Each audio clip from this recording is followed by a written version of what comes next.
आं दिनै CSP Advice T65 चेनेलनि जोहै नोंथांमोननिसिम मोनसे गोदान कन्टेन्ट लानानै फैदों।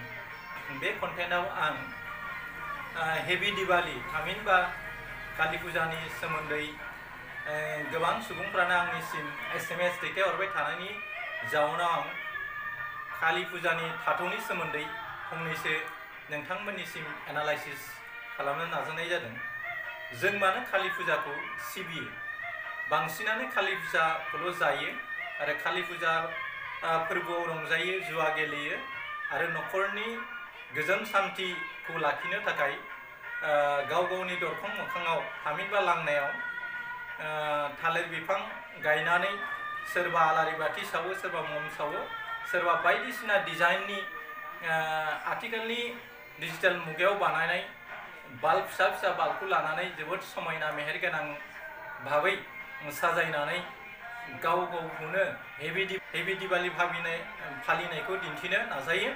नाथाय हेभि दिवालीखौ बबे समनिफ्राय फालिदोंमोन आरो मानो फालिनांगौ,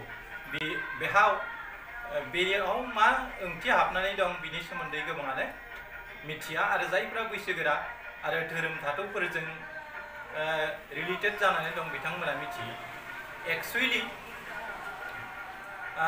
बुहुमाव मोनब्रै धोरोम दङ, जुग दङ। बे जाबाय सैत्य, दापर, कलि, तेत्रा। बे मोनब्रै जुगानो बुहुमाव गिदिंबाय थायो।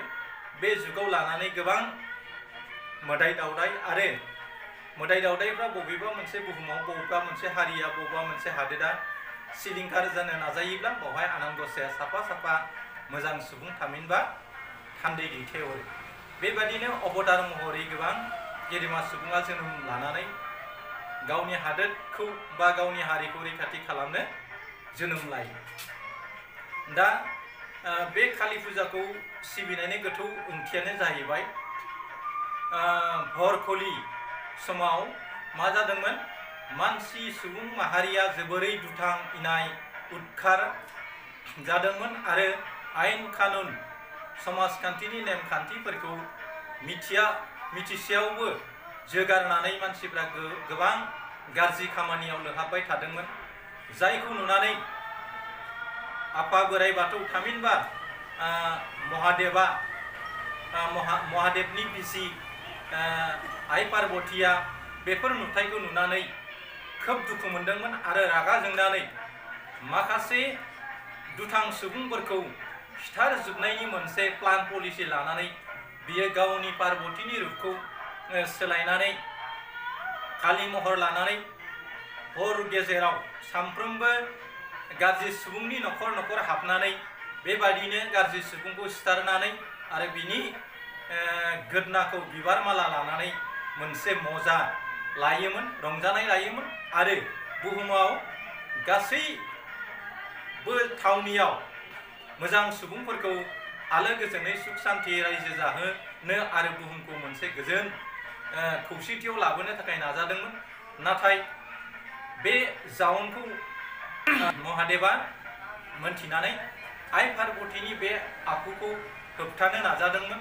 मानोना बुहुमाव मोजां आरो गाज्रि, गाज्रि आरो मोजां बे मोननै थाखो थायाब्ला मोनसे समाज, मोनसे हादर दा जौगानो हाया आरो बावहाय सासन खान्थिया जोनोम जाया। मोजांखौ लुबैयोबा गाज्रि थानांगोन, गाज्रि थायोब्लासो मोजांखौ जों समाधान खालामनो हायो।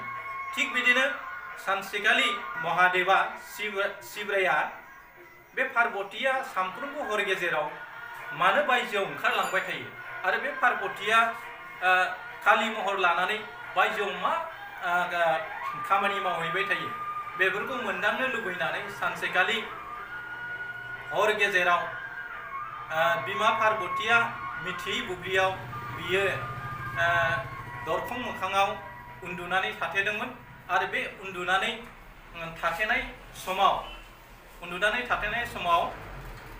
फिसायखौ उन्दुबाय साननानै आइ पार्बतीया गावनि सती रुपखौ सोलायनानै काली महर लानानै आखाइयाव लाव लथा आरो दाहाल लानानै ओंखारलांदोंमोन कालीनि महर लानानै आरो गाज्रि सुबुंफोरखौ सिथारनानै मोजां सुबुंनि जोलैखौल' बुहुमाव गालांनायनि मोनसे बिथांखि लादोंमोन।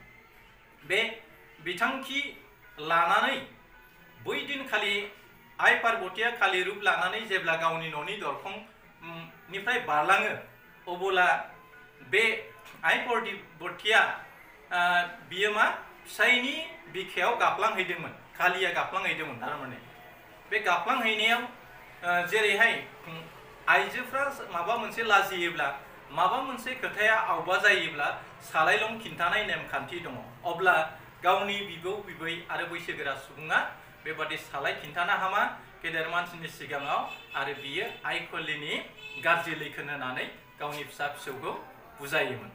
ओइदिनखालि महादेवा आइ कालिखौ बुंदोंमोन, नङा पार्बती बा काली, नों जा थांखिखौ लानानै दिनै बे हर गेजेराव गाज्रि सुबुंफोरखौ सिथारनानै मोजां सुबुंफोरखौल' जोलै दोननो जि थांदों, बे थांखिया बुंनो थाङोब्ला जोबोद गोरोन्थि। ओंखायनो बै कलि जुगाव गाज्रि सुबुंफोरखौ आइ कालिया बुथारजोबनो नाजानायखौ बे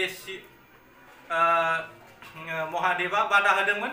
आरो ओइ दिननिफ्रायनो बे दिवाली जि फेस्टिभेल बेखौ भारताव फालिबोबाय थादोंमोन।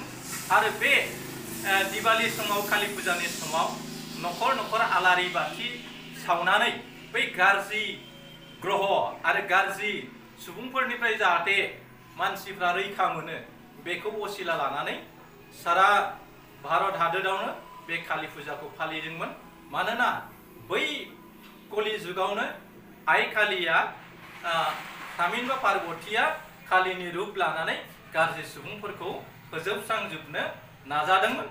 बेनिखायनो बै गाज्रि ग्रहआ बयनिबो न'खराव जाहाथे दा हाबथों आरो कालिया गाज्रि सुबुंफोरखौ दा सिथारथों, एबा बेफोरबायदि गाज्रि थासारिनिफ्राय जाहाथे जों रैखा मोननो हायो, बेखौ आसिला लानानैनो सारा भारताव बै दिनखालि हेभि दिवाली फेस्टिभेलखौ फालिखालि बमा गावनानै ग्रहखौ खारथों, थामहिनबा कालिया जोंनि न'आव दा हाबथों, बेखौ होबथानायनि मोनसे